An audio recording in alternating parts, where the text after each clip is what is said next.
Welcome back to Tech Happy Tips. Today we're in DaVinci Resolve, specifically the color tab, and we're going to be going over how to grade like a pro for a beginner. Let's jump right on in. So the first thing that I really want to be talking about right now is this is a beginner's guide to grading like a pro, okay? Anything to do with editing, and it's an art form, it's not a science, okay? It's not a right and wrong. Yes, there are certain techniques and ways about doing things that one could say is, look, not best practice, okay? And in which turn one could say it's completely wrong, okay? But it's an art form, okay? We got a bunch of tools in front of us, and we're trying to use those tools to create a certain look and style as an end result. Okay, and anyone coming into DaVinci Resolve or any sort of advanced piece of software, you know, and they start watching video tutorials, it's very easy to be overwhelmed with, you know, this feature, that feature, this feature, that feature, and then you lack the understanding of how they all interconnect together to create a much larger workflow. And learning a piece of software is equally about learning its tools as it is about learning the workflows. Okay, and the goal of today's kind of little mini lesson is so that you could walk away from here, sit down and go, I know the path that I need to be walking. And I'm not saying this is the path, the be all and end all to the paths. Like, no, this is the path to get you going. And I guarantee you, the more you learn about DaVinci Resolve, and even specifically the color tab, the more you're going to go out onto your own path. And eventually you'll be creating your own path, okay, which is effectively your own style and your own workflows. Okay, so let's kind of kick it off and get this thing going.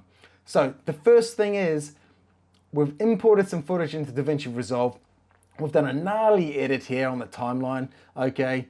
I mean, this is a lesson, but you could treat it as a practical, actual use case, okay? I've got clips out of a camera on a timeline, okay?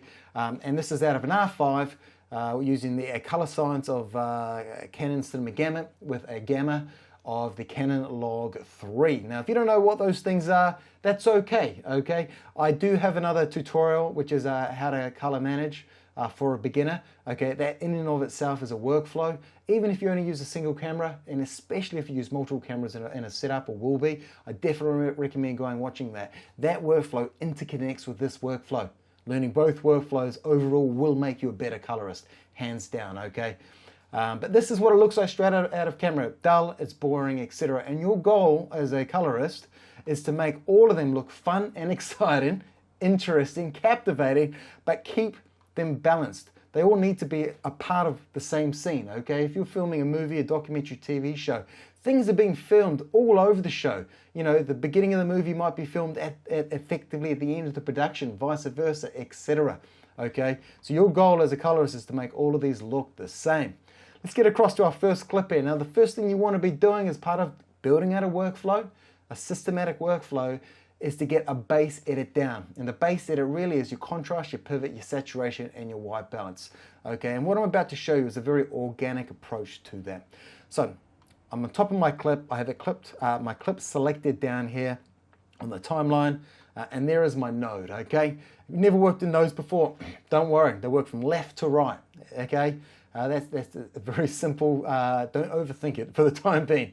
I'm going to go right click and I'm going to go add node, add serial node, and I'm going to drag that all the way to the right click, and I'm going to go load label. I'm going to label this one cull, short for color, tran. Okay, you'll get your own little shorthands along the way. Top right hand corner, I've got my effects. Click on that. Type in tran, color space transform. I'm going to lay that down, okay? Now, you're probably thinking, well, why do I need color space transform? What's this got to do with anything? I explained all of this in an earlier workflow video that I've uploaded, okay? How to manage color, how to color manage for beginners, okay? Highly recommend checking that out, okay? With that node selected and settings is open, I can then go into import color space, and I know this was shot on the Canon Cinema Gamma color space, and I know that the gamma that was used was the log 3, okay? Bam. Done. Look at that. DaVinci Resolve has done most of the heavy lifting for us. It's gone, this is what you're working with. Okay, I know where you want it to get it to due to your main preferences of your system. And I'm going to do the heavy lifting to get the color and the contrast to where it needs to be. Okay, and knowing how to use that is detrimental to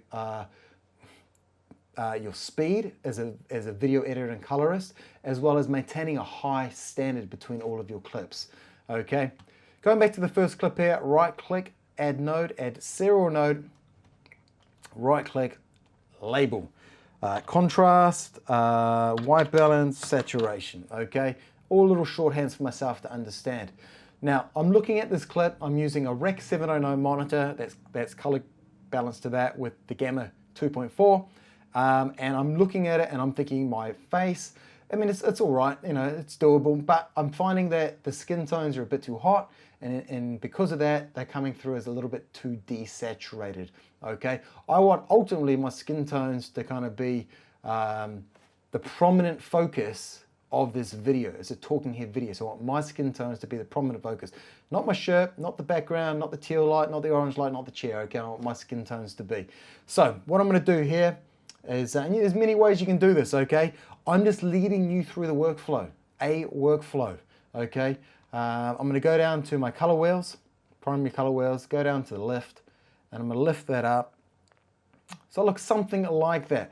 Go up to my contrast, I'm gonna slowly drag it to my right, keep my eye on my parades at the bottom, and if they aren't showing, click down here and go down to parade, and I'm making sure that I'm not clipping anything out. Clipping would be if I drag it too far. I'm now literally taking my blacks into 100% blacks and my whites into 100% whites. And you can see that on the scopes and you can see that on the screen, okay? We don't want that, okay? So I'm gonna rewind that back and then slowly build that back up again. Cool, there. Now the pivot is, as the contrast pulls apart, it's pulling apart from the middle. The pivot is where you want it to pull apart from. Do you want it to kind of pull apart from the top third and down and up, or the bottom third and down and up? Okay, in this instance, if I shift the pivot, you can see, you know, it's dramatically changing the image. I'm going to shift that all the way to the right, okay? And if I go back to my node that we're working on, hit the number 2, it turns that node off. Okay, so we can see where we came from. We can now see where we are at, okay? I'm more happy with the skin tones at that given time. Now the saturation seems to be a little bit under to where I'd like, and there's many ways you can do saturation. I'm going to go down to color boost, hit 20. And instantly, I'm thinking there's too much color on there. My skin tones are now just getting too red, okay? So I'm gonna double click on that. Let's go down to 15, maybe a little too much, 13. Okay, I'm happy with where that's getting. The overall white balance of the image, it should be pretty good, purely because I know that my key light is 5600 in color temperature. I shot my white balance on my camera at 5600, okay, so my skin tone should be 5600. That may not always be the case due to color casting of the rooms, etc., as well as just your personal preference, okay, on how you, as a colorist, want to build out your base clips. The goal, though, is to kind of get them looking good without being too stylized, okay? I'm nevertheless going to go up to my temperature here, and I'm just going to go, let's say -80. All right, cool. I've just taken a little bit of that red out. Okay, and I'm thinking, you know what, I'm pretty happy with that. And I now need to go through all of my other clips in my timeline and do that. What we've just done, if you were to do that manually for all those clips, it's going to be very time consuming, right? You don't want to do that. A big part of being a good editor, etc., is to be fast. You want to work fast, okay, and efficient. Time is money, okay? So what I would do in this instance is go up to Gallery, open that up, and just make sure Power Grades is selected. I would right-click on what I've done and go Grab Still, okay? And this, what I've just done, is now copied. It's almost like a favorite, okay, up here under Power Grades. All right, let's go across to our next clip. Drag that on. Right-click, clean up the node graph. Just drag that down a little bit. And then bingo bango, what we've just done on the previous clip is now on your next clip. And likewise, you can do that for all the other clips that you need to do on the timeline, okay? Now we've done a base edit and across, let's say, all of our timeline. We now think, okay, how do we want to stylize this? Oh, I want to get a bit of that teal orange going. I don't want to go too crazy here, but I want to add a bit of, you know, Shazam, make it look a little bit more flamboyant. Okay, so let's go down to our node, right click. Remember, it's always working from left over to right. Add node, add serial node, and then I'm going to go add node again, but this time look at the layer node. Okay, let's just bring these up and down. Okay, now this node down here, it's on the bottom, which you know, your brain thinks, oh, it's on the bottom. It's not on the bottom. In fact, it's on the top, and I can prove that. Bottom left-hand corner, if I go down to saturation, and one, it makes the image black and white. It's telling me that that node itself is the leading top node. Okay, let's just go top right hand corner of this section of the primary wheels and hit reset. Okay, let's just go right click, node label. That's going to be my face. Right click, and this one here I'm just going to call it teal. Okay, I'm going to turn off the face node by hitting the number 4. Okay, and under teal, once selected, I'm going to go into my curves. What do we got here? I'm going to my custom curves. So I'm going to green and just drag it up a little bit. Okay, not too much, just a little bit. Click on my blue, and green equals teal. Okay, I'm going to grab my blue up higher than green. Okay, just to add a bit more of a, let's do that, yeah, about there, okay? A bit too green, to be honest. Bring it down a fraction. All right, so there's kind of my teal looking background. What it has done though is it's applied that correction to my skin tones as well. I don't want to do that, okay?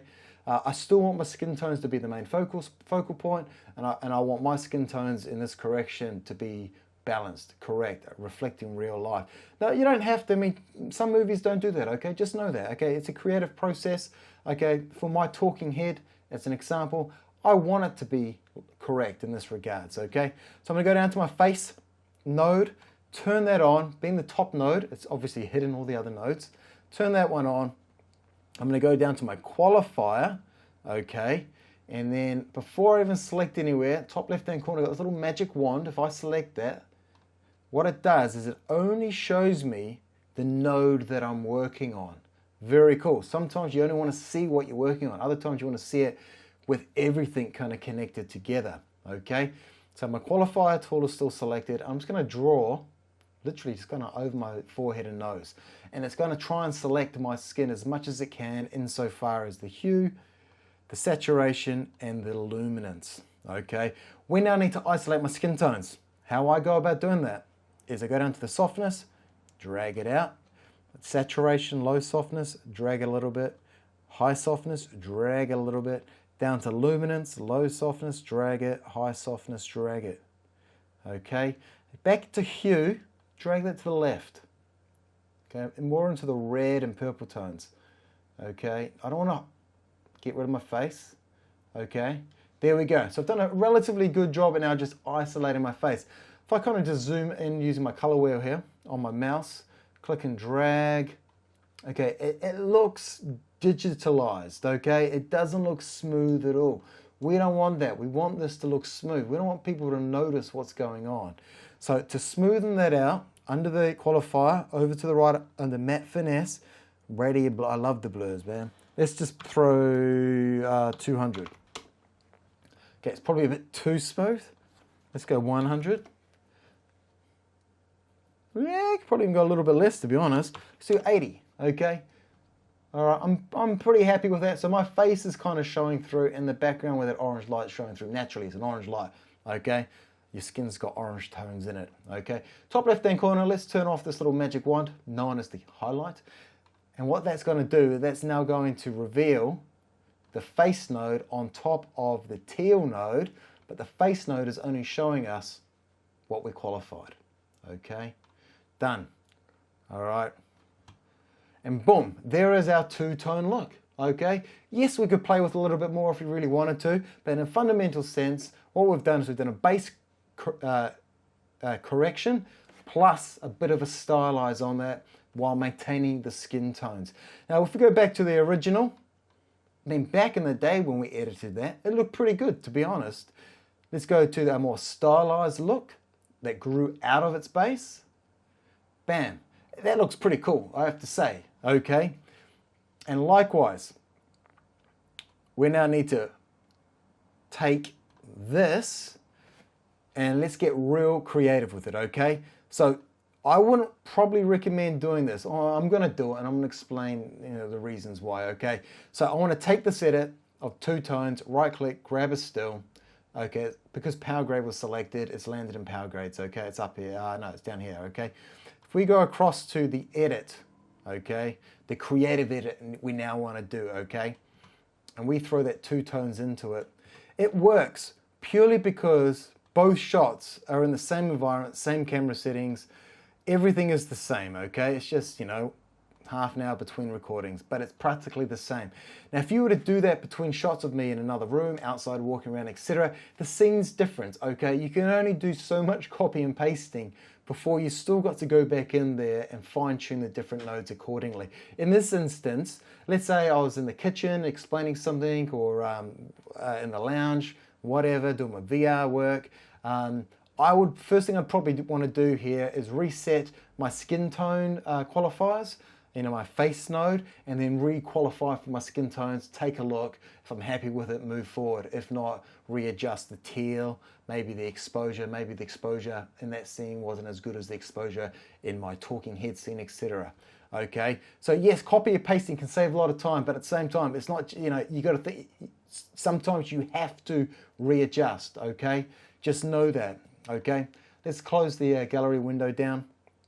All right, let's get creative, okay? So let's go right click here and let's go add node, add serial node. Now I want to make myself stand out more from the background. Cool. So one way to do that would be to mask myself from the background, and the best way to do that would be the Magic Mask tool. Now, you don't have to bring your playhead to the beginning of the clip. A lot of people like to have it in different places, okay? For the sake of this, I'm going to have it at the beginning. I'm going to make sure my plus qualifier is selected, and I'm going to hit these two little squares over here to the right, also known as the toggle mask overlay, okay? And if I draw, you can see that I can see my mask as an overlay, okay? I know where I need to qualify, and that's what I want to qualify, is myself. Okay, and if I hit this double arrow with, the arrow with the line moving forward down here in the Magic Mask window, it will read that mask one frame forward at a time. In this instance, stroke number 2, it just gave up for whatever reason. So I need to remask that,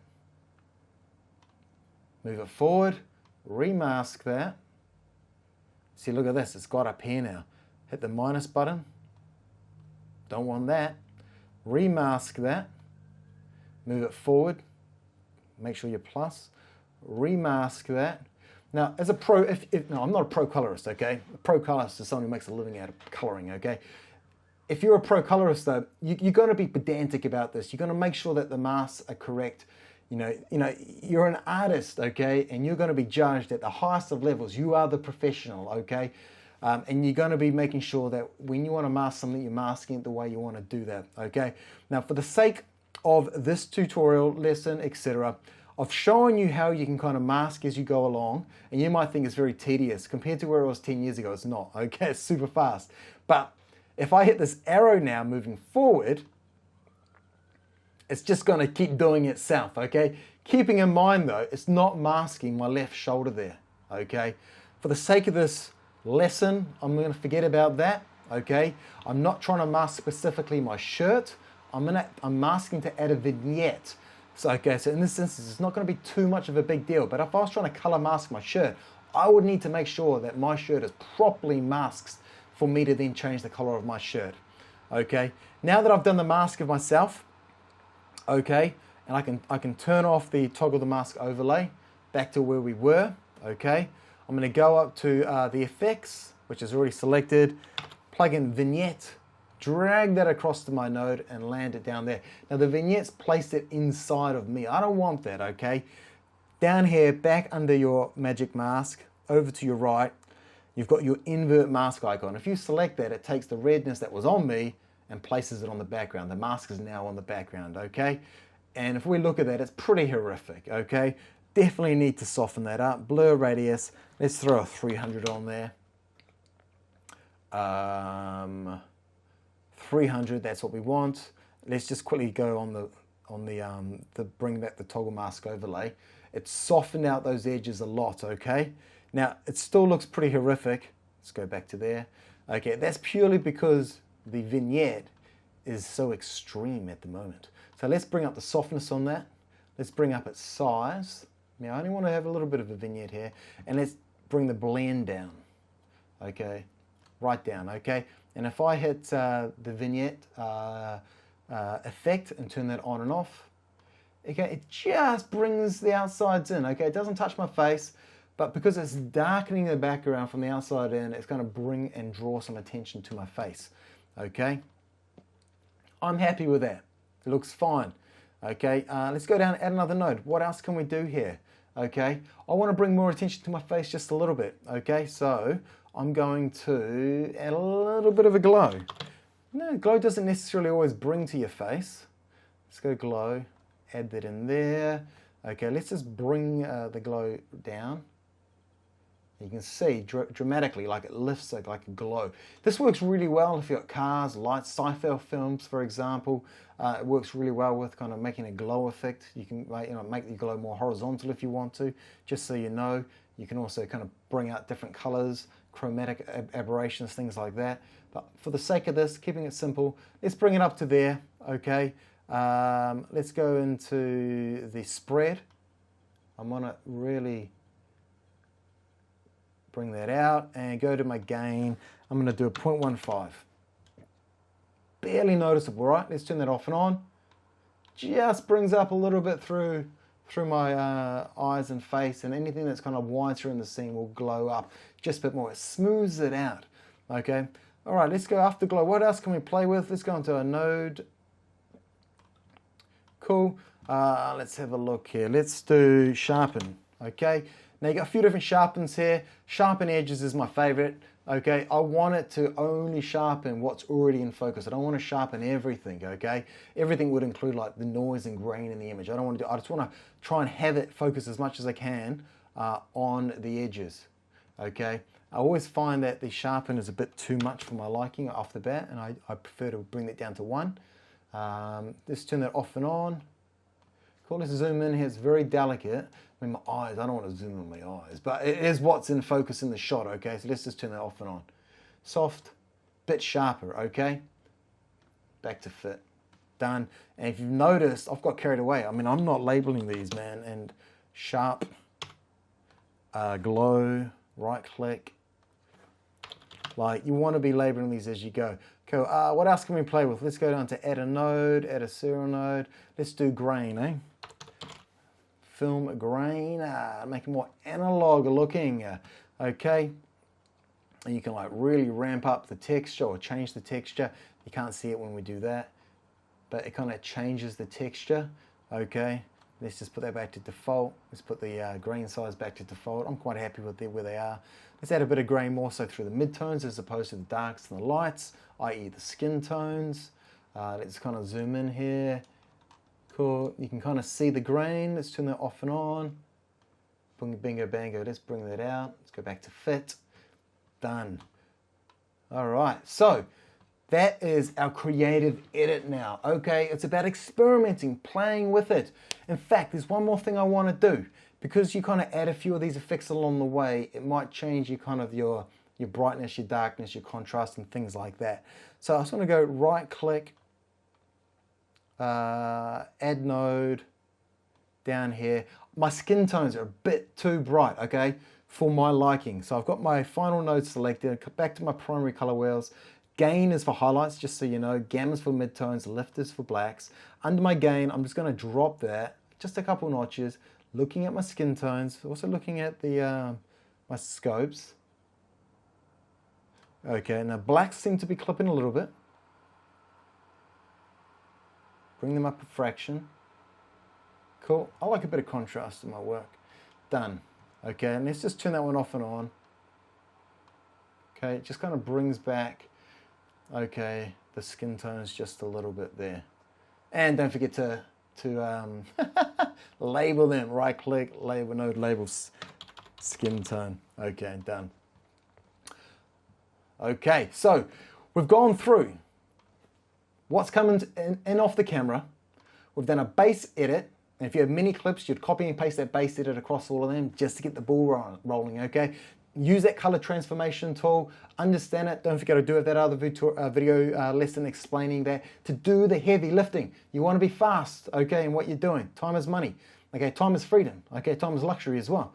Okay, once you got your base edit down, you can then go in and start doing like a fun creative edit. Something, you know, not too time consuming, but something that maybe differentiates you from other people, okay? And then from there, get creative. Okay, work backwards. Think, oh, I want to make myself stand out from the background. How do I do that? I want to give myself a more analog feel. Okay, I want to have a bit more of a glow or a shimmer running through some of the lights in my system, or the cars, or the neon signs that I'm capturing when I'm walking around Tokyo, or whatever. Okay, get creative with the tools. Okay, the more you're creative, the more you're going to learn how they behave. The more you can then translate those tools into looks that you're trying to go for. Bring it on to our next step. When you start to feel comfortable moving somewhat around the color page, start to then experiment trying to replicate other people's work. Blade Runner 2049, iconic. I mean, look at that, okay? Next one here, The Matrix. Once again, it's very iconic in its look and its color, okay? Greens, high contrast. You know, the whites seem to be bleaching out just a fraction, especially the windows, okay? And then you got the Joker, the infamous orange and teal look. Now, once you start experimenting with all of them, you know, we've gone right from, you know, a workflow from learning, getting better and better and better until you start replicating people's work. Next thing you know, you have created your own style. And what goes along with your own style? Your own workflow.